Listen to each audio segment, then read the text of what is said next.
ایک دفعہ آپ سے فرمایا کہ اے عثمان، ممکن ہے کہ اللہ تعالیٰ آپ کو ایک قمیص پہنائے، اور جب لوگ تجھ سے وہ قمیص اتارنا چاہیں تو اس وقت تک نہ اتارنا جب تک میرے سے ملاقات نہ ہو جائے۔ اور اس قمیص سے مراد کیا ہے؟ خلافت کی قمیص، کہ ممکن ہے اللہ تعالیٰ آپ کو خلیفہ بنائے، اور جب خلیفہ بنائے تو اس وقت تک آپ نے خلافت کسی کے حوالے نہیں کرنی جب تک میرے سے ملاقات نہیں کر لینی ہے۔ اور جب ان کو خارجی اور منافق لوگ، فتنہ پرور لوگ آپ کو شہید کرنے لگے تو آپ نے جب ان کو دیکھا کہ لوگ باہر میرے گھر کے باہر جمع ہیں اور اس طرح کی باتیں کر رہے ہیں، ان کی باتوں میں سے یہ بات بھی سنی کہ وہ مجھے قتل کرنا چاہتے ہیں، تو اپنے ارد گرد موجود اصحابہ کرام میں سے کہتے ہیں کہ کیا وجہ ہے، یہ لوگ مجھے کیوں قتل کرنا چاہتے ہیں؟ میں نے رسول پاک صلی اللہ علیہ وسلم سے سنا ہے، آپ یہ فرما رہے تھے کہ کسی کا قتل جائز نہیں ہے سوائے ان 3 صورتوں کے۔ نمبر 1 کہ اگر کسی شادی شدہ زانی ہے تو اس کو قتل کریں، نمبر 2 اگر کسی نے کسی جان کو قتل کیا ہے تو اس کو قتل کیا جائے، اور اسی طرح اگر کوئی جو ہے وہ اپنے دین سے مرتد ہو گیا ہے تو اس کو قتل کیا جائے۔ فرماتے ہیں کہ ان تینوں صورتوں میں سے میں نے جو ہے وہ کوئی بھی صورت نہیں کی۔ یہ لوگ مجھے کیوں قتل کرنا چاہتے ہیں؟ یہ لوگ میرے قتل کے درپے کیوں ہو گئے ہیں؟ سیدنا عثمان رضی اللہ تعالیٰ عنہ نے ان کو واعظ بھی کیا، ان کو نصیحت بھی کی، ان کو سمجھایا۔ کیا آپ کو یاد ہے کہ جب مدینہ منورہ میں پانی کی ضرورت تھی میں نے بئر روما خرید کر دیا تھا،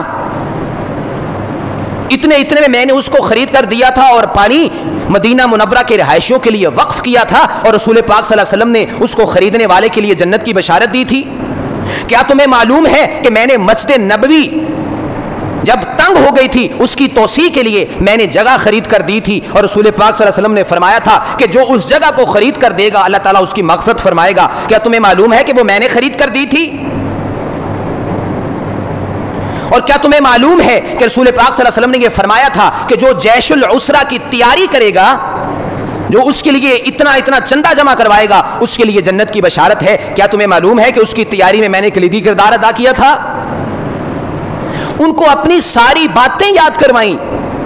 ساری باتیں، ساری نصیحتیں ان کو یاد کروائیں، لیکن ان پر کچھ اثر نہ ہوا اس بات کا۔ عبداللہ بن زبیر رضی اللہ تعالیٰ عنہ جو کہ آپ کے قریبی تھے، آپ کے پاس تھے، وہ آپ سے اس بات کی اجازت طلب کر رہے تھے کہ ہمیں اجازت دیں، ہم ان کے خلاف لڑیں۔ آپ نے فرمایا کہ نہیں، ان کے خلاف لڑنا نہیں ہے، بلکہ آپ نے تمام اصحابہ کرام سے اس بات کی بیعت لی کہ جس شخص پر میری سمع و اطاعت واجب ہے میں اسے قسم دیتا ہوں کہ وہ اپنے ہاتھ اور ہتھیار روکے رکھے۔ آپ فرماتے تھے کہ میں کسی مسلمان پر ظلم نہیں کرنا چاہتا۔ اپنے اصحابہ کرام کو ان خارجیوں کا، ان فتنہ پرور لوگوں کا، ان منافقوں کا سامنا کرنے سے روک دیا، ان کے خلاف تلوار اٹھانے سے منع کر دیا، اور وہ محاصرہ جاری رہا۔ اور ایک رات خواب آیا، سیدنا عثمان رضی اللہ تعالیٰ عنہ خواب میں رسول پاک صلی اللہ علیہ وآلہ وسلم ملے، اور یہ خواب صبح خود بیان کرتے ہیں، صبح اٹھ کے لوگوں کو بتاتے ہیں۔ رسول پاک صلی اللہ علیہ وآلہ وسلم ملے اور آپ سے کہا کہ آج کا روزہ ہمارے پاس افطار کرنا ہے۔ صبح اٹھے اور اٹھ کر اعلان کیا کہ مجھے اس طرح رسول پاک صلی اللہ علیہ وسلم خواب میں ملے ہیں، اور کہا ہے کہ عثمان افطر عندنا، آج کی افطاری ہمارے پاس ہے۔ فاصبح صائما، صبح جب اٹھے تو آپ روزے دار تھے۔ وقتل من یومہ، اسی دن ہی آپ کو شہید کر دیا گیا۔ سیدنا عثمان رضی اللہ تعالی عنہ، ایک روایت کے مطابق 40 دن تک آپ کا پانی بند رکھا گیا،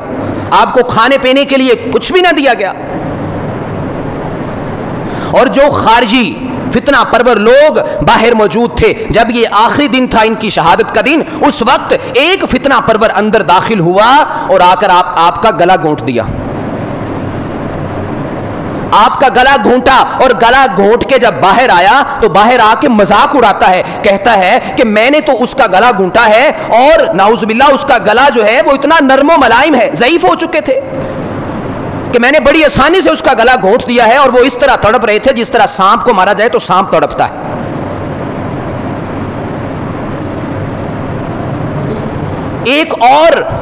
ایک اور خارجی اندر داخل ہوا، اس نے اندر داخل ہو کے آپ کے ہاتھ کے اوپر وار کیا اور آپ کے ہاتھ کا کچھ حصہ کٹ گیا، اور کٹتے ہوئے جو خون کا پہلا قطرہ گرا وہ اس لفظ پہ تھا فَسَيَكْفِيكَهُمُ اللَّهُ فَسَيَكْفِيكَهُمُ اللَّهُ وَهُوَ السَّمِيعُ الْعَلِيمُ۔ اس پر خون کا پہلا قطرہ گرا، اور جب اس نے ہاتھ کا کچھ حصہ کاٹا تو آگے سے سیدنا عثمان رضی اللہ تعالیٰ عنہ نے فرمایا تھا یہی وہ ہاتھ ہے جس کے ساتھ سورہ الحجرات سے ناز تو قرآن مجید لکھا گیا ہے۔